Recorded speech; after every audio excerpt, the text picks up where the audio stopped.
ఒకసారి హరీష్ రావు గారు మాట్లాడుతూ ఒకసారి కవిత గారు మాట్లాడుతూ ఉన్నారు. దీన్నంతా కూడా ప్రజల్ని తికమక పెట్టే ప్రయత్నం చేస్తూ ఉన్నారు. వాస్తవానికి కాళేశ్వరం ప్రాజెక్టులో అవినీతి జరిగింది. కేసీఆర్ దోషి. కేసీఆర్ ప్రమేయం వల్లే, కేసీఆర్ అధికార ఆదేశాల వల్లనే ఈ తతంగం జరిగింది. దాంతో హరీష్ రావు పాత్రధారే, ఇండైరెక్ట్గా కేటీఆర్ కవిత కూడా పాత్రధారులే. ప్రజల సొత్తు తినడంలో వీరందరూ భాగస్వామ్యం ఉంది.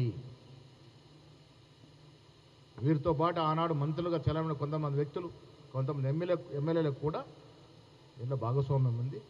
అవినీతి మరకలు అంటినాయి. కాబట్టి ప్రజలు వీరిని గద్దెదించినారు. కాంగ్రెస్ ప్రభుత్వం రేవంత్ రెడ్డి నాయకత్వంలో ఆనాడు ఇచ్చిన మాట ప్రకారం కమిషన్ వేసినాం, దోషులుగా తేల్చినాం, తదుపరి చర్యల కోసం ఎదురు చూస్తూ ఉన్నాము.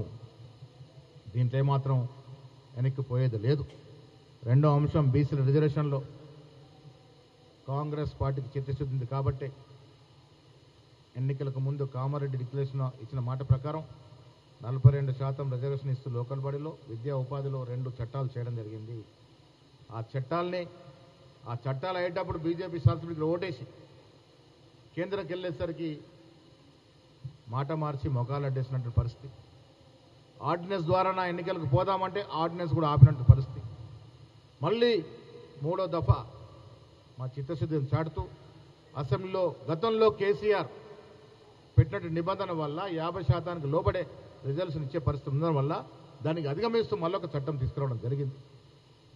చట్టం తేవడేగాక గవర్నర్ కలిసి విన్నవించాం కూడా. ఇది ప్రజా కోణంలో చూడాలని, ఇది ప్రజల ఆకాంక్ష. 60-70 ఏళ్లుగా బీసీలు ఎదురుస్తున్న ఆకాంక్షని పూర్తి చేయాల్సి